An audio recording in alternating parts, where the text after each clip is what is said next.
welcome to Emotion Chips, where we talk about the real reason everything happens for a reason. I am your host, Charlie Carroll, along with my cantankerous co-host. Oh, I see how it is. Mallory Redmond. Okay. Everyone. Gonna be that kind of Welcome episode. to episode 16. We do know which episode this is. Corona. COVID-19 is no longer affecting our memories as to which episode we are shooting. Well, at least today it's not. That's because people were giving us grief because we never knew, so we made sure we knew. Well, there are things that you lose when you jump back into podcasting together. Yeah. After being separate for so long. We're back. Mal, welcome to the show. Really quick update for us. How was the move? Oh my gosh. Well, you tell me, buddy, how is my energy today? Your energy is good. Seems good. Thanks. I feel that's because we're on the other side of it. Yeah. Packing's done. Moving boxes is done. For the most part, we're on the other side of it. We're not living out of boxes. My bedroom is a mess, but we have like a fully functional kitchen. Yeah. It's great. It is, it just feels right. Yeah. We'll wake up in feels that good house to get into a new space. Oh my goodness. It feels really, really good. We are very grateful. That's awesome. Yeah. We haven't had a yard. We've been living in an apartment since yes, inner our city kids living. And we didn't have kids when we moved into that apartment. Now we have 2. And so Evie is just obsessed with having a yard. Trees, squirrels, bunnies, all new to her. Wonderful. Yeah. Good for Evie. Yeah. Good for all of us. We're happy. I've got great news. Oh, good. I have been waiting years, and I'm not exaggerating, to buy a new toilet. Okay. I thought of this because I was just thinking of all of the newness of your new everything's house. new. Yes. And so a couple of years ago, I was exposed to a smart toilet in a hotel in New York. Okay. Say more. Well, the smart toilet is very expensive, so that's why I've been waiting years, because I've been waiting for someone who purchased one and then did not like it and wanted to. You want their used toilet. Well, yeah, I'm okay with that. I mean, as long as they sell it at a fraction of the retail price. Yeah. So, okay, that's fine. So a smart toilet Yeah. is lit up on the inside so you can see it at night. Has a heated. This is absolutely ridiculous. You know that, right?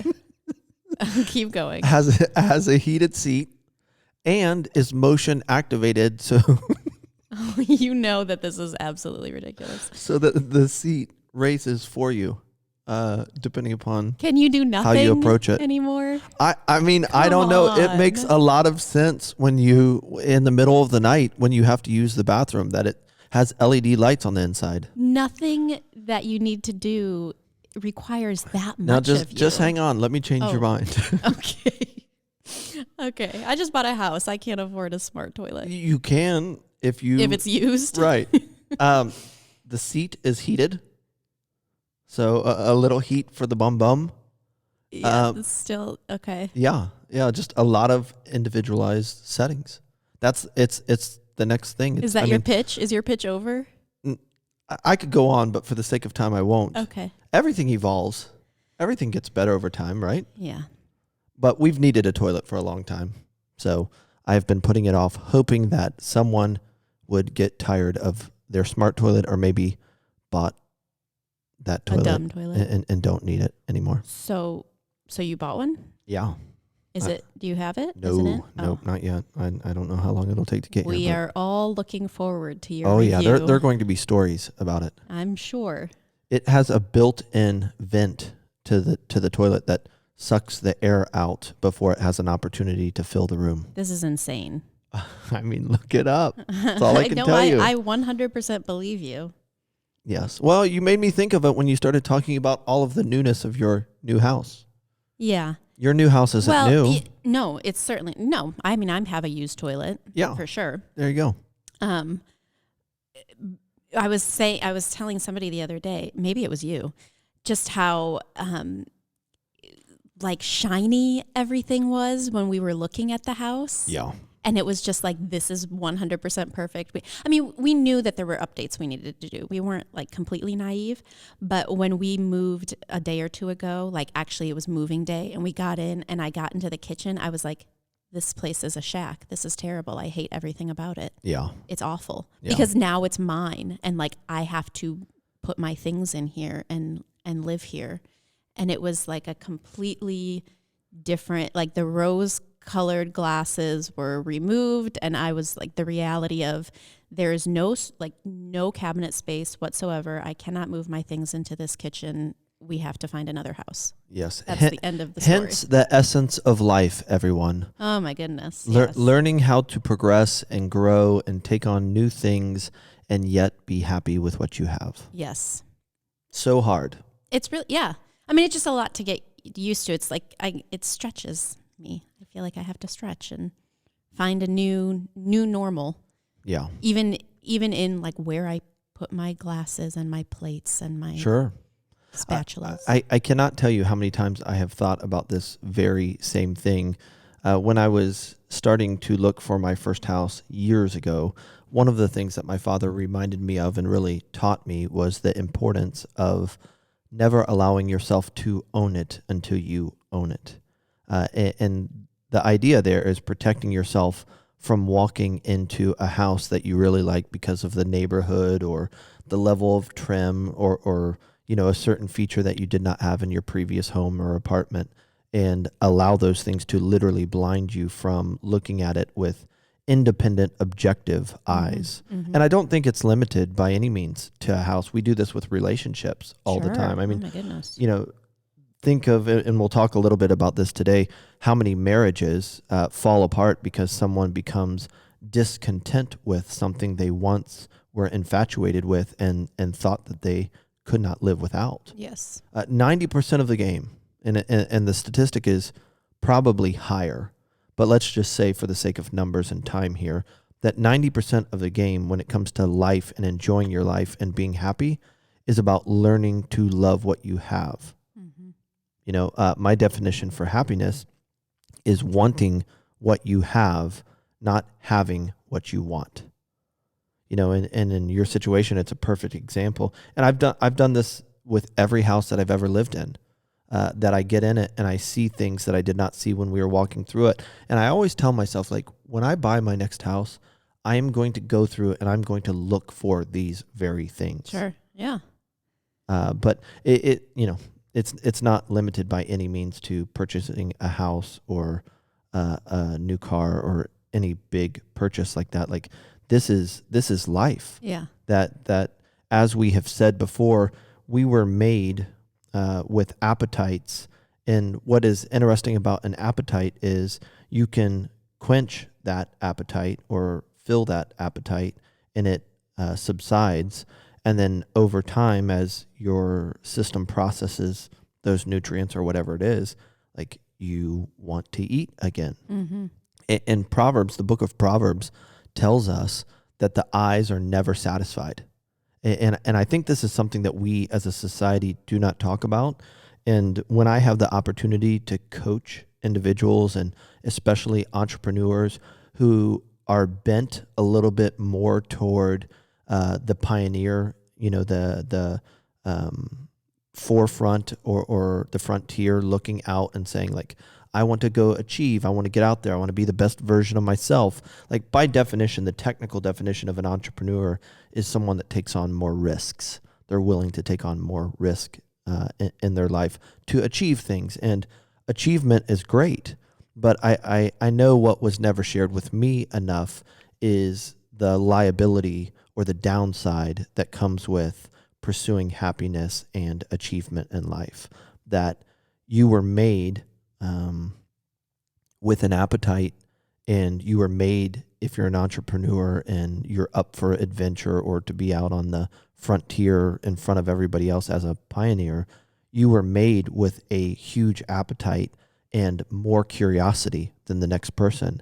But if you don't learn the discipline of commitment, of contentment to counteract or counterbalance your curiosity and appetite, you are not going to last long, and you're never going to enjoy what you have. Yeah. People want to talk about the front side of an entrepreneur, the glossy side of being an entrepreneur all the time.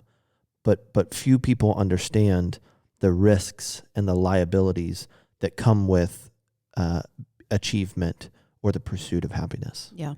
I think it's so important, especially for an entrepreneur, someone who's like a trailblazer, to be able the word contentment is, I mean, that's it, right? Is to be able to find that wherever the trail is taking you. Because I remember moving into the apartment that we just moved out of. I remember moving into that kitchen and hating the kitchen. Yeah.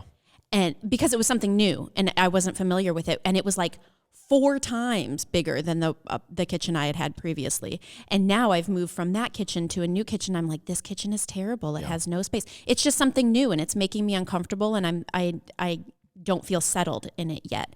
But to be able to go somewhere new, whether it's a kitchen or a business opportunity or a relationship, and a new season of life or a new physical place, and to be able to find the like groundedness in contentment, I mean, that changes everything. Yeah.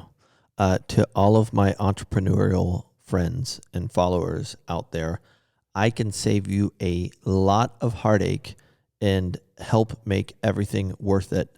And that is, as you pursue your dreams and you want to make this happen, you have got to understand the difference between pursuing adventure and what you're after and why you're doing that versus who you are as a person without any of those things.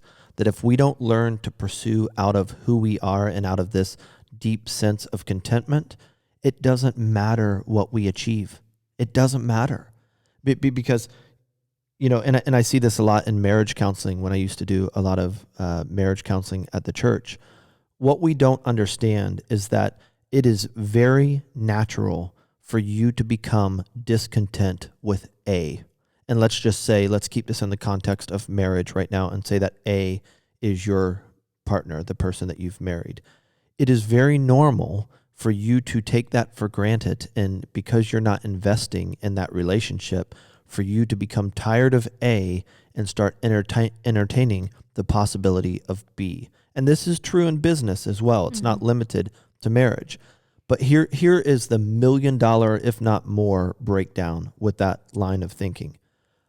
You've got to think and understand that if you got tired of A and started pursuing B, that same characteristic is going to happen when you get to B and the newness of B or the ownership of B wears off.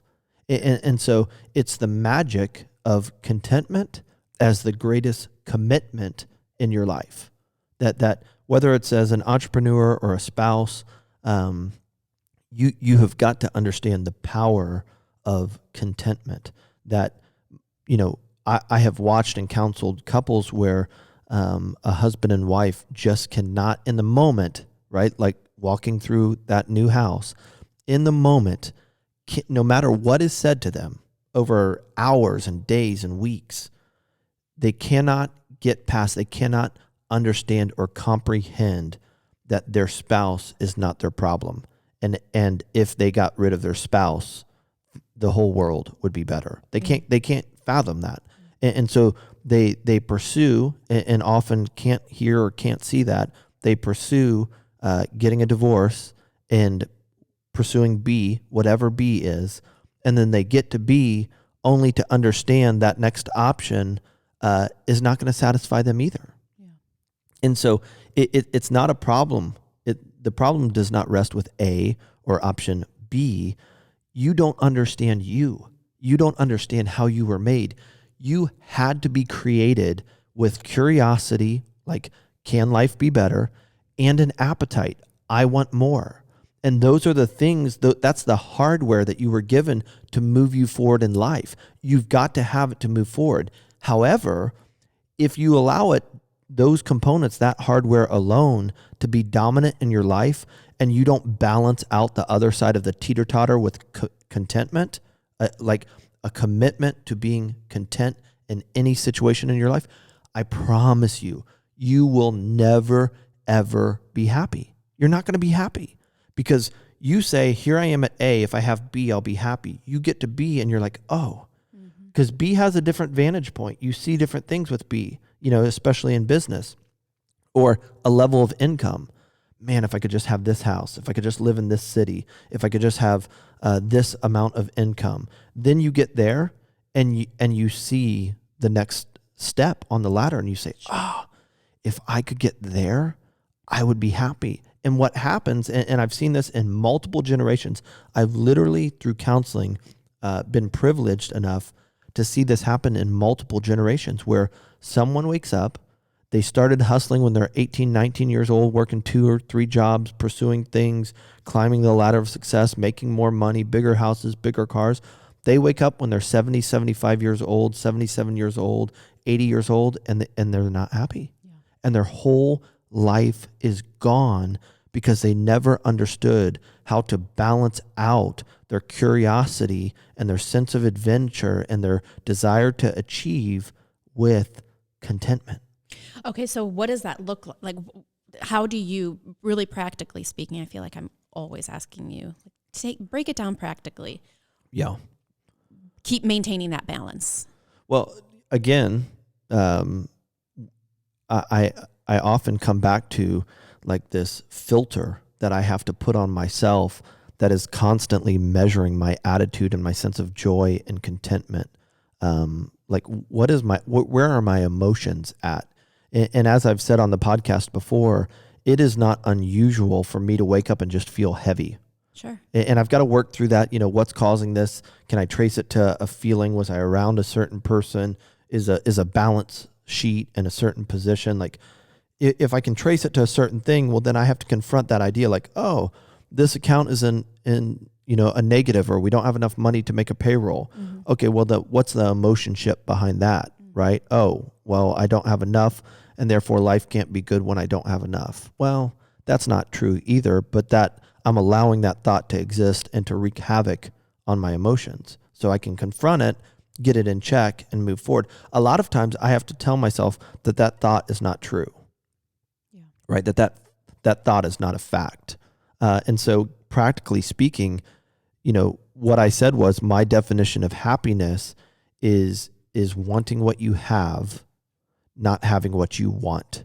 So in any given situation, if there's conflict, or one of my children are not behaving the way that I want to, or my wife and I are not on the same page, I can say to myself, like, I want what I have, and figuring out why I don't want what I have in order to be super practical and say, like, okay, am I being content here? Mm-hmm. Or am I allowing my thoughts, an outside thought that came through the airwaves one way or another, am I allowing those to lie to me? Mm-hmm. That says, if you just had this, you'd be happy. If this wasn't happening, you'd be happy. And the key to a happy life is, can you move forward and allow your curiosity and your appetite to move you forward without having to entertain the lie that you need one more thing in order to be the best version of yourself today? I try to divorce what I do from who I am. And that allows me to do what I do better, because what I do doesn't have the power. I haven't given it the power to manipulate me. Right? That's like that phrase I use, that I'm loyal to no one so that I can be loyal to everyone. If I need you in my life, like, my sense of contentment or happiness is based on where our relationship is at, then you can manipulate me, and I can't be a good friend to you because I've got to make you happy. Right. Yesterday there were some things that came out in our city, in Dayton, some press conferences just talking about what was going to be shut down, and no fireworks for 4th of July, and certain cities are closing certain venues. And one of my children asked me what I thought was behind all of it. Did I think that it was just complete health oriented or thoughts about people's health? And I said, it's not our position to question someone's intentions, but as a politician, you're not just making decisions based on what is best for this specific situation. You do have to manage public opinion, or what people will think about your decision. And that is a recipe for disaster. And it's actually why I'm an advocate for politicians being volunteers, taking people that were successful in other parts of their life or were successful in leading people through a business or a nonprofit and letting them, like when the country started, volunteer their time. Same thing with pastors. It took me a while to get here, but I think it would be very beneficial for the health of the general public that pastors and politicians were volunteers and they were not paid to do what they do, which that's a whole nother subject. But the point of that is if I'm dependent upon something from the outside, if I let the lie exist that I need something, even someone's good opinion of me or favorable opinion from me from the outside, exist as to a key to my happiness or sense of joy, then I can't live the life I want to live because it's dependent upon other people. Right. Yeah. Codependency is going to keep you grounded in very harmful ways. Yeah. And so that's why I think it's so important as a leader that you get healthy and understand that you have everything you need today to be happy. Yeah. And until you can get there, you're going to struggle to get to that next place because you're limited. Your vision is limited because you say, if I have that, or if I get this next thing, I can be a more complete version of myself. Well, the opposite is actually true, that the higher you vibe, the hertz or the resonance that you vibe at, the more you attract higher vibing things to you. And so when I say, well, I need this kind of relationship in my life, or I need this level of income in my life in order to be happy, you vibe at a lower vibe and you attract lower vibing things to you. Mm-hmm. And that's why, you see that people typically can be summarized by the 5 people that they spend the most time with. There's a little bit of science behind that. And so it's just really important that you understand you don't need another thing to be happy. Yeah. You'll have the life you want when you want the life you have. Yeah. It's as simple as that. So talk a little bit. I know this is not just about relationships, but it's a really interesting concept when thinking relationally. If the two partners don't really match in their level of contentment or their level of curiosity, like I've seen before that one partner is kind of soaring, right? Sure. Because they're able to maintain the contentment, but they are still like wildly curious. And so they're going after things. Whereas the other partner, for whatever reason, maybe is kind of staying still. Am I making sense? Yeah, for sure. And that can be heavy and a little discouraging at times, because often when their happiness is being driven by outside factors, especially in a dating relationship, I have lied to myself and said, if I get out of this single status and I have someone like this, I'm going to be happier. And what gets really dangerous is that mirage can exist for a period of time because you have what you think you need to make you happy. And then over time, as that wears off and you're like, they're not making me happy. I thought they would make me happy. And if I had $1 for every couple that told me they fell out of love, I would be rich. I mean, it's ridiculous. You would buy a brand new smart toilet. Exactly. Dang it. Oh well, I'll settle for the pre-owned. Yeah, sure. But it's true that people say, oh man, if I could just land him or land her or land what, Yeah. I would be happy. And then what they have failed to realize is there is nothing outside of you that is ever going to make you happy from a lasting standpoint. It might give you an initial boost of something, but happiness is reserved for those who learn to want what they have, not have what they want. Mm-hmm.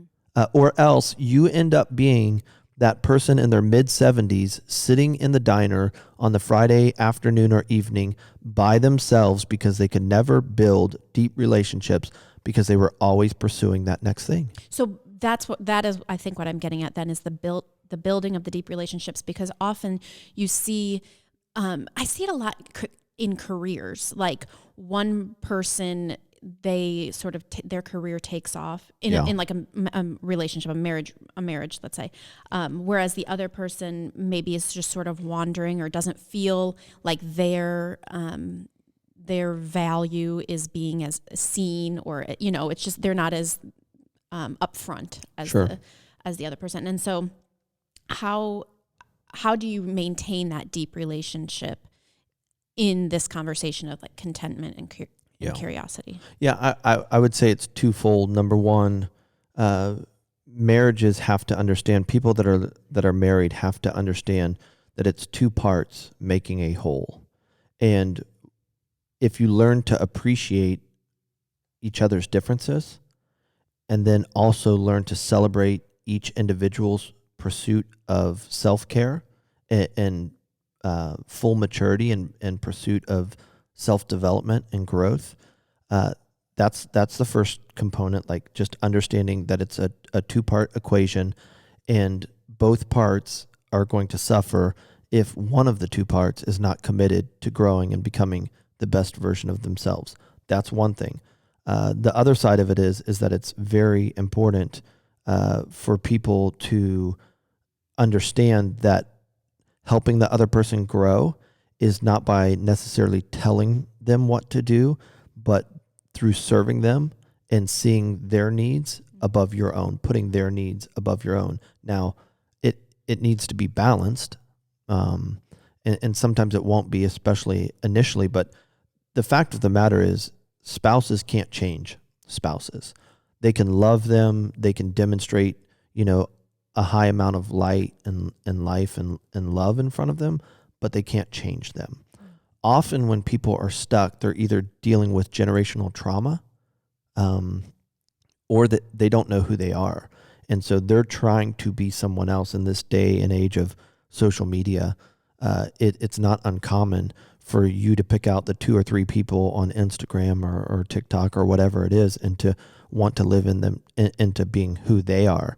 And the problem with that is you don't have the hardware or the components to be who they are. You need to be who you are, because when you fully learn to live into who you are, which is the only person that can fully be you, that is when statistically you will be the happiest. When you learn to identify what your gifts are, what you're passionate about, what doesn't feel like work to you, and how to set your life up to live into those things, that you can actually bring your 50% of the weight to the table in the marriage. That's so important, especially in the season of life of having young children, right? Because traditionally speaking, I think maybe it's changing a little bit, but traditionally it's the woman that stays home with the kids. And I've been home a lot with my kids lately in this time of quarantine, and it's really hard to not lose yourself, and to be able to, to live into at least the passions that the Lord has given me. Like, it's really hard to do that when I'm at home with 2 kids, 2 and under, and so that's, I think, where this partnership is so important, where the other partner, or the man, in my case, my husband, will like come and say, like, you are free. Like, you go and do something, whatever it needs to be. Because you can get you really can just, before you know it, your kids are however old they are, and you're like, where did my life go? Yeah. Like, it's just gone. Because kids can be so all consuming. Well, and the balance to all of that is learning to flow in the rhythms of the seasons that you've been given. Yes, absolutely. You're a perfect example of someone that has a lot of drive and a lot of goals to achieve certain things as a professional. And, talk about rocks and the roller skates. Children will do that. And one of the greatest challenges is to learn to see your life as a whole, which contentment helps you do that, versus living in the phases and letting one particular phase overwhelm you. Right. If you look at your life and just say, well, I'm going to live to be 80 years old, and I want to make decisions based on the whole picture, that's going to serve you a lot better than if you say, well, these 3 years or these 5 years are so hard, and you allow that to steal these great days from you. Like today is the greatest day that you'll ever have because it's the only day that you have. Yeah. And so that's why contentment is so important, that you have to lean into and believe that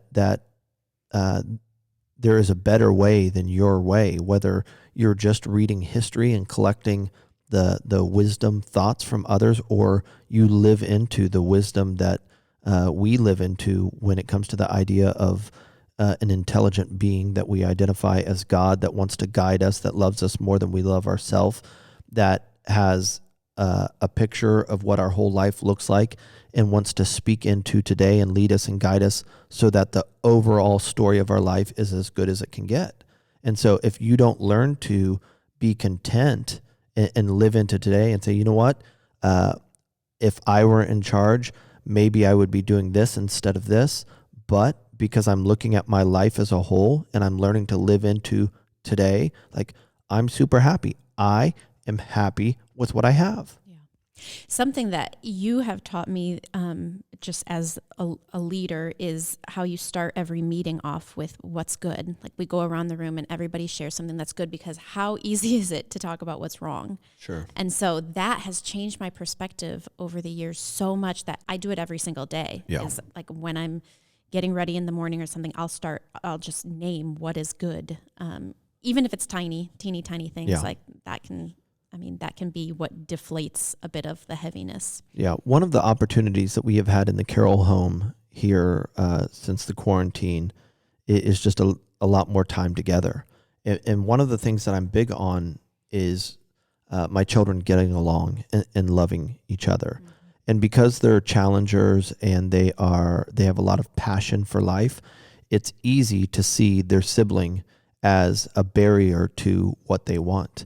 Sure. And what I was trying to communicate to them just as recent as yesterday was, you have got to learn to live into today and realize that love will always be the harder choice.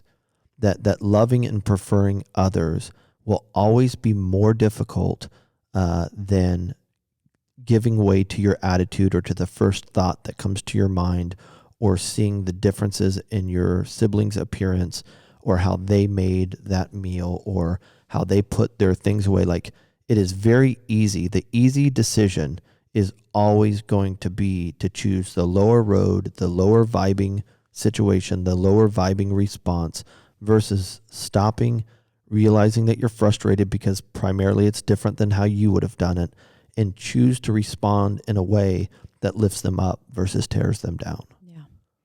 And what an opportunity to put that into practice when you're quarantined with your family. Oh, goodness. Sure. Okay, before you, I don't know what you're doing. I want to say one thing here. I wrote this down because I wanted to get this in here. Yeah. I said, if we're not overwhelmed with empathy and gratitude, we're doing it wrong. On a daily basis, serving in the roles that I serve in, I have a lot of opportunity to lead people and to talk to a lot of people, leading a number of businesses, being involved in poverty alleviation. I just have a broad perspective and interact with a lot of different people from all over the place. Yeah. And one of the things that I am absolutely convinced of, because part of being an entrepreneur and part of just being a human being is some sort of assessment or overall awareness, self-awareness as to where am I in light of my pursuits. And one of the things that I've learned as to how to check myself, like a mile marker to see where I'm at, is this statement that if I'm not being overwhelmed with empathy and gratitude, if I'm not being overwhelmed with empathy and gratitude on a regular basis, I'm doing it wrong. Yeah. I've let something come in. I've let that C or D equation come in and tell me, if you just had this, you would be happier. So how do you assess that? Like if you ask yourself that question and you are finding that you're not overwhelmed with empathy and gratitude, where do you go? Well, if I'm not being overwhelmed with empathy and gratitude on a daily basis, I'm being lazy. I am not getting outside of my own head or my own house to see what in the world is really going on. So do you trace it to something, or what do you what do you do? Well, I want to stay. I don't watch a lot of news. I try to read from a number of different sources to see what's going on in the world. But then I also try to get out and hang out with people that are not similar to me, that weren't raised the same way that I have been raised. I was talking with an acquaintance who is becoming more and more of a friend yesterday, who I only see a couple times a year, but he has 2 young daughters. One of them is blind. They're twins, and one of them was born blind. And his wife drives their daughter, who is blind, to, an hour, 50 miles, 55 miles every day there and every day back for school. And it's like the things that they deal with, that the average person doesn't deal with, is unbelievable. And it's not going to stop. This is a couple that are, in their late 40s, and what they have to deal with when taking care of one child who is not blind and another child who is, it's just really different from the average person's experience. And it's the same thing with other children that have special needs. They are special. They're one of a kind, and the Lord loves them, and they're no different than the next person. Like, they reflect God's image. They need to be cared for differently, and often it takes a different set of skills and a different level of energy and insight to help meet their needs. But it's just the point of it all is, like, life could always be more difficult. And what is difficult for you might not be as difficult for the next person, or whatever trial that you're facing might not be the same trial for the next person. But it's like, you haven't gotten out enough. Or you have not taken the time to see what's going on in other parts of the world in order to position yourself for empathy. Gosh, homogeny is so stifling, Yeah. right? Like, that's where you get to the keeping up with the Joneses type mentality, where you all of a sudden kind of lose your perspective. And the diverse communities are so important, not just so you can say, like, oh my gosh, well, my life is so much better than that person's, or so much easier than that person's, but we need a diverse number of stories just to gain perspective and to learn and to feel empathy and feel gratitude. Like, you can't do it in a homogenous. I don't think you can do it very well in a homogenous environment. Yeah. Last episode of the podcast, I said I was going to give this TED Talk edition. Oh, yeah. I was really ticked off about it. Okay. Because I let the pressure of the moment dictate the feelings and the vibe. You're talking about your audition. Yeah. Okay. Yeah. I let it dictate the vibe. I let the audition become bigger than the content, which really frustrates me. It's easy to do. Because I feel like I've been given an opportunity. I really feel like it's an opportunity to speak and to have a voice for those that don't have a voice. And so I was really disappointed. I didn't stay there long, but I was disappointed that in being given an opportunity to have a voice for those that don't have a voice, that I let the pressure of the moment get to me, and the passion and the conviction and the experience did not come through. But that being said, like, that's where this idea of empathy comes from. Just like knowing what hundreds of thousands of people are dealing with across this country on a daily basis. Like, the point of my TED Talk was, like, the original Jesus movement. Like, throw out the name Jesus, because so many people have a negative connotation with it. But if you could actually get into what actually happened, here's this guy that is born and rumored to be a bastard, that is born in a military town from an opposing country. So everybody hates Nazareth. And his whole life, he's working from behind the ball. And all he makes his life about is confronting the religious ruling class when they're not doing their job of taking care of people. That's what he was about. And he went around and, like, did not have a home and did not have a pillow on purpose so he could go and help those who were in trouble or were dealing with these situations.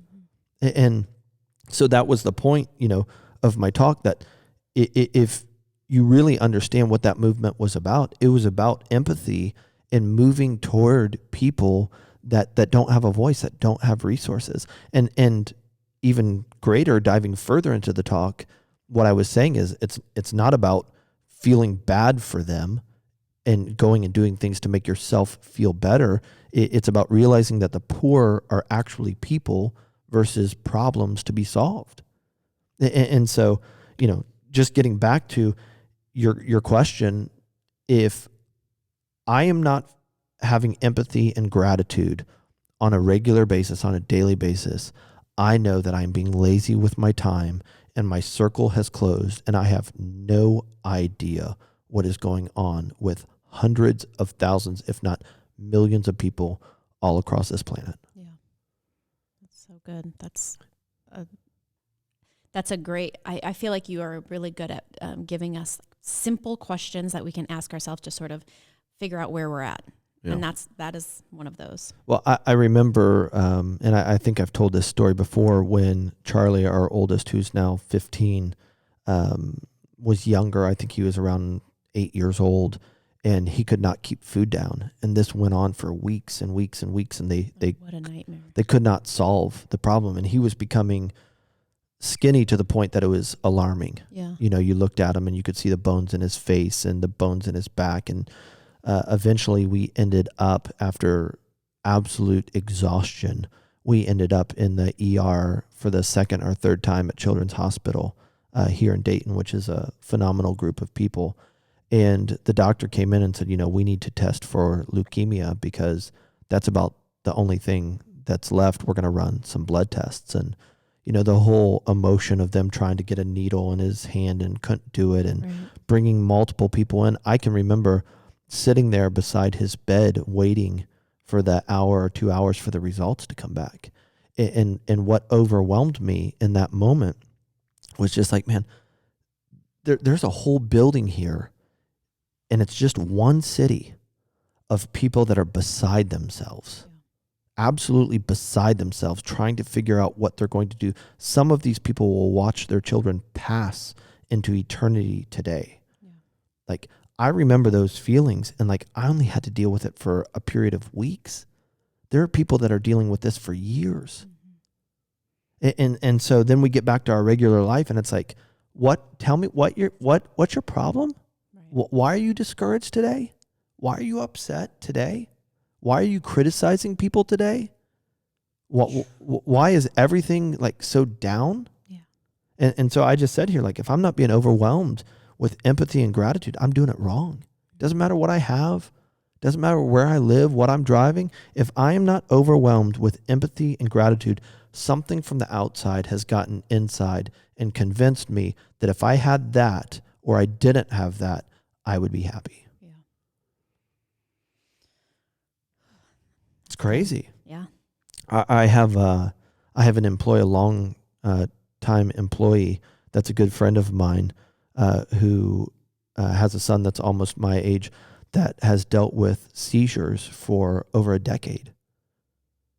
Just his son having seizures. Mm-hmm. And at any given time in the middle of the night or on a vacation or when he's away, his son will have an unexpected seizure, and they've done different brain surgeries and different things. And it's like, nope, we can't find an answer. And so these are the people that we're supposed to be coming beside.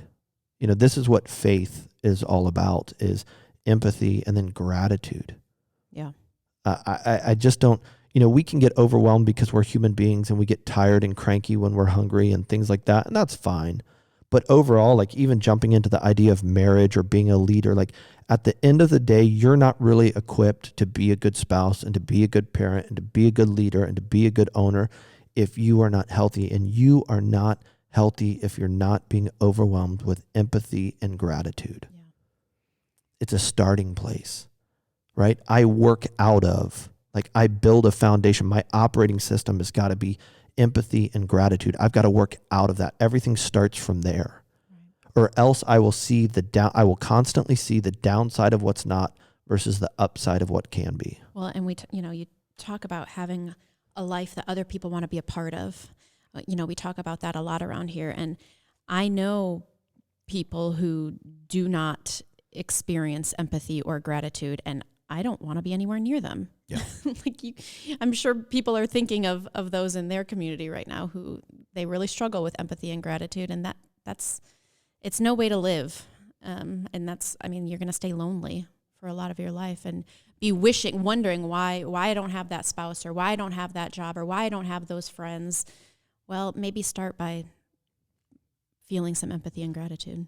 Yeah. Well, the cool thing is, and people need to understand this, that you can reverse engineer. If you're stuck and you've been stuck in a generational attitude of discontentment, that you can kind of start to reverse engineer this. I was reading a study the other day that said you can fool your brain into releasing some good hormones that will get the right momentum started if you'll just smile for 20 seconds.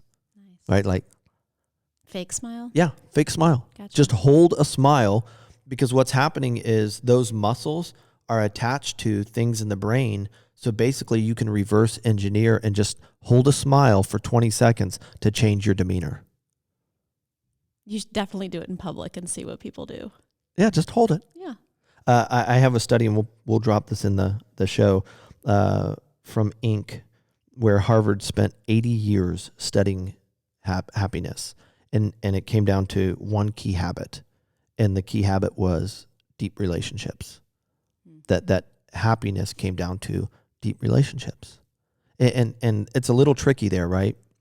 Because if you're going to have deep relationships, there's got to be a certain amount of you that's whole and healthy. Exactly. And so, though they could, like, when you have those folders that you create, whether it's in Gmail or through mail on your Apple account, that they just stack, like you can put folders and folders and folders. Yeah. Well, the folder that they found that said you could be happy is deep relationships. Well, once you hit that folder, there's a lot of folders that drop underneath that, like the ability to communicate, right. The ability to have empathy and gratitude, et cetera. But at the end of the day, like they put some phenomenal statistics in here, just looking all over the world at what created happiness. And speaking of epidemics, they said that there's an epidemic of loneliness, that 40% of Americans say that they sometimes or always feel that their social relationships are not meaningful. 20% of the people. It's a huge number of people. Yeah, for sure. 20% of the people describe themselves as lonely or socially isolated. One study confirmed that loneliness is as bad as 15 cigarettes a day when you are socially isolated. It's really fascinating. Yeah. Just looking into all of the happiness statistics. But I think that's something that so many people have learned during this time of COVID, is that there are ways to be connected without being around people. Like we're kind of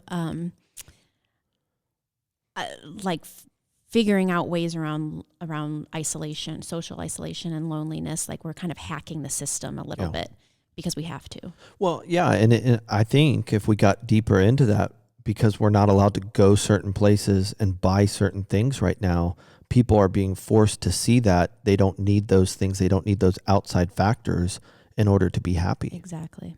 And so, it really comes back to this idea of, if you want to build your life and you want to start growing your life, no matter how old you are or where you find yourself right now, like, it really comes back to contentment has to be your commitment.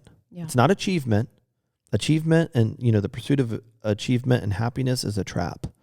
And you can allow your curiosity and your appetites to let you pursue things, but they have got to be rooted and grounded in an extreme commitment to contentment. Okay, so real quick, that's something that you talked about the teeter-totter of contentment and curiosity, which I love that image. What if somebody is... How do you kind of foster more curiosity? Like, what if there is contentment? Does curiosity then naturally follow? Or we've talked a lot about growing our contentment, but can you talk just a little bit about curiosity? Well, it comes back to, often people lose their sense of curiosity because biologically they have accidentally or unintentionally positioned themselves for their curiosity to turn off. and it's through the hypothalamus and fight or flight where we slowly become conditioned to see what's not versus what is. And, you know, I say the downside of what's not versus the upside of what can be. And what we don't realize is that when you are in a state of fight or flight, you don't have the benefit of drawing from the prefrontal cortex, which is where your subconscious mind is, which is a collection of millions, tens of millions of small pictures that you draw from to make decisions. And instead of being in the prefrontal cortex, a lot of the blood exists and stays around the amygdala, which is reactionary.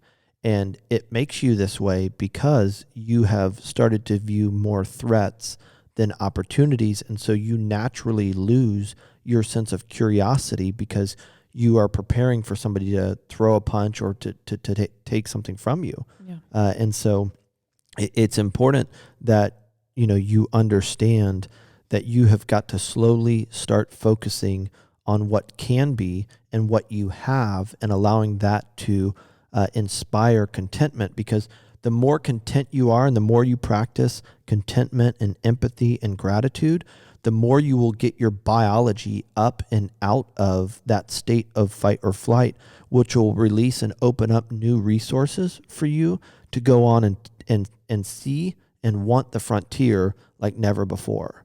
You know, I think sometimes of the video games, like when I was a kid, I think it was like Need for Speed or something, yes, where you could win races and get money and then go buy better tires or a better engine. Like, we have to understand that emotionally speaking, we've got to start doing some of the work and confronting the outside lies that would say, I need this, this, or this to be happy. And instead say, no, I am happy with what I have. I want what I have, which will open up better tires and more resources for us to get out there and see different things and to race and to actually be a person that other people want to be around, because we're not so dead set on achieving, though when we do achieve, we're just not happy with it. Yeah. You know, because again, you're never a thing, a something or someone is never going to make you happy. You have to make the contentment to or the commitment to contentment, to be content with what you have in order to enjoy where you're at and to receive the resources to get you to where you want to go. Because the only thing that's worse than getting to where you want to go is not enjoying it when you get there. Oh, so true. And I've just seen it for many generations.